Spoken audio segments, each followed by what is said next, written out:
ચાલો આજે આપણે ધોરણ 10 વિષય ગણિત ચેપ્ટર નંબર 14 સંભાવના એમાં સ્વાધ્યાય 14.1 એનો દાખલા નંબર 23 જોવાનો છે, જેની રકમ છે એક રમતમાં 1 રૂપિયાના સિક્કાને 3 વાર ઉછાળવાનો છે. કેટલી વાર? 3 વાર. 1 રૂપિયાનો સિક્કો છે ને 1 વાર, 2 વાર અને 3 વાર એમ 3 વખત ઉછાળવાની વાત કરી છે અને તેના પરિણામ દરેક વખતે નોંધવાના છે. એટલે આપણે કયા કયા પરિણામ આવે એ નોંધવાના, એ આપણે આજે છે એનો જવાબ થશે, આગળ જોશું. જો તમામ વખત સિક્કો ઉછાળતા સરખું પરિણામ મળે, સરખું પરિણામ એટલે કે 1 વાર, 2 વાર, 3 વાર, 3 વાર ઉછાળ્યો અને 3 વાર H અથવા તો T એને સરખા પરિણામ મળ્યા કહેવાય. એટલે કે 3 છાપ અથવા 3 કાંટા, તો હનીફ રમત જીતી જાય છે. હવે હનીફ રમત ક્યારે જીતે?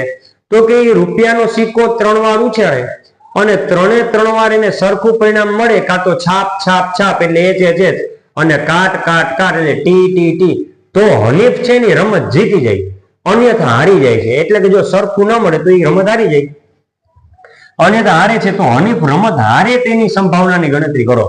આપણે હનીફ હારવો જોઈએ. હારવો જોઈએ એટલે કે પ્રત્યેક વખતે સરખું પરિણામ મળવું જોઈએ નહીં, કેમ કે તો જ હનીફ હારશે. બરાબર. પહેલા તો કુલ પરિણામોની સંખ્યા બરાબર 2 ની n ઘાત. 2 શા માટે? તો કે સિક્કાઓની બાજુ કેટલી છે?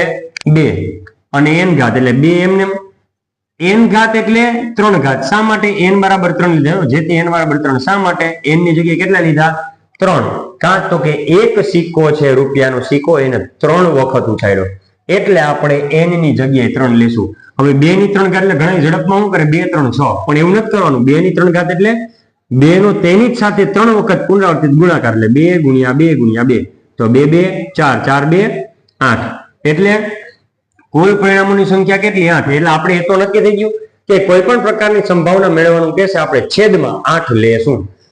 હવે શક્ય પરિણામો જે કીધું છે ને કે તમામ પરિણામો, તેના પરિણામ દરેક વખતે નોંધવાના છે. એટલે આપણે દરેક વખતે નોંધીએ તો તેથી શક્ય પરિણામો કયા કયા? તો કે કાં તો 3 વખત છાપ પડે, કાં તો છાપ છાપ કાટ, છાપ કાટ કાટ, કાટ કાટ કાટ, કાટ કાટ છાપ, કાટ છાપ છાપ, કાટ છાપ કાટ અને છાપ કાટ છાપ. આ અગાઉ પણ ટ્રીક સાથે તમને સમજાવેલું હતું કે આપણે શું કરવું. તો કે સૌ પ્રથમ પેલા 3 H મૂકવાના, પછી 2 H મૂકવાના અને પછી 1 H મૂકવાના. બાકી જગ્યાએ શું મૂકવાના? T. હવે ફરી પાછું એ જ રીતે 3 T મૂકવાના, 2 T મૂકવાના અને 1 T મૂકવાના. બાકી જગ્યાએ શું મૂકવાનું? H. પછી એક વખત H વચ્ચે બંને બાજુ T, પછી એક વખત T વચ્ચે બંને બાજુ H, એટલે H T, H T T H, T T અને H T H. આવી રીતે આપણે 8 પરિણામ મળી જશે. એટલે આપણે શક્ય પરિણામો નોંધ્યા. હવે એવું કીધું કે હનીફ રમત હારે. ધારો કે હનીફ રમત હારે તે ઘટના એ છે. ઘટના કઈ કહી દીધી આપણે? એ. તેથી સંભાવના P of A બરાબર છેદમાં તો કુલ પરિણામની સંખ્યા 8 છે. પણ હવે આપણે શક્યતા આપણે છે ને કન્ડિશન યાદ રાખવાની કે સરખા પડશે તો હનીફ જીતે, સરખું નહીં પડે તો હનીફ હારે.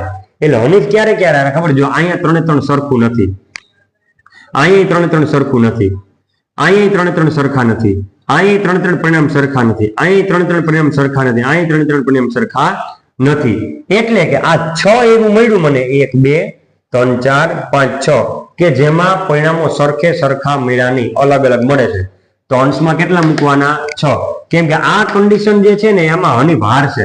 આમાં તો જીતશે. જો 3 સરખા તો હનીફ જીતી જાય, 3 સરખા હનીફ જીતી જાય. તો હારે એવી શક્યતા કેટલી છે? 6. એટલે શક્ય પરિણામ એટલે સાનુકૂળ પરિણામની સંખ્યા 6 એટલે અંશમાં 6. ભાગ પાડો 6 ના 3 2 6, 8 ના ભાગ પાડો 4 2 8. તો જો ઉપર 2 નીચે 2, જવાબ શું આવ્યો? 3/4. અહીંયા તમારો દાખલો પૂરો. બરોબર. પણ એક્સ્ટ્રા જો આપણે જોવું, એક્સ્ટ્રા અહીં તમારો દાખલો પૂરો. હવે કદાચ એમ કીધું કે હનીફ રમત જીતે તેની સંભાવના, તો હવે એક્સ્ટ્રામાં જોઈએ. ધારો કે હનીફ રમત જીતે તે ઘટના B છે. કઈ ઘટના કીધી આપણે? B. તો સંભાવના P of B બરાબર છેદમાં તો 8 આવશે. પણ જીતે ક્યારે? સરખા પડે ત્યારે. તો સરખી કેટલી વસ્તુ છે? 2. H પરિણામ 1, T પરિણામ 2. એટલે 2 પરિણામો એવા છે કે જેમાં હનીફ જીતશે.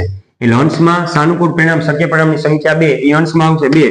હવે 2 ના ભાગ પાડો 2 1 2 8, 8 ના ભાગ પાડો 2 4 8 તો અંશમાં 2 છેદમાં 2 ગયા જવાબ શું આવ્યો 1/4 આ આપણો જવાબ થશે બરોબર 1/4 હવે હજી એક્સ્ટ્રા જોઈએ કે ભાઈ પ્રાથમિક ઘટનાઓ છે એની સંભાવનાનો સરવાળો 1 છે એ જોઈએ તો P of A વત્તા P of B બરાબર P of A કેટલો હતો 3/4 વત્તા P of B કેટલો હતો 1/4 P of A 3/4 મૂકો વત્તા P of B 1/4 મૂકો 4 ને શું લીધો લસા 3/4 છે તો 3 એમને એમ વત્તા ને વત્તા 1/4 છે તો 1 એમને એમ હવે 3 વત્તા 1 કેટલા થાય 4 છેદમાં પણ 4 તો જો અંશમાં સોરી આ તો એમને એમ છે અંશમાં 4 છેદમાં 4 ગયા જવાબ શું આવશે 1 એટલે આપણે અગાઉ નિયમો જોયા હતા કે પ્રાથમિક ઘટનાઓ છે એની સંભાવનાઓનો સરવાળો કેટલો છે 1 તો એ પણ અહીં સાબિત થાય છે આ તો જે છે ને એક્સ્ટ્રા છે હો ભાઈ તમારો દાખલો અહીંયા પૂરો થઈ જાય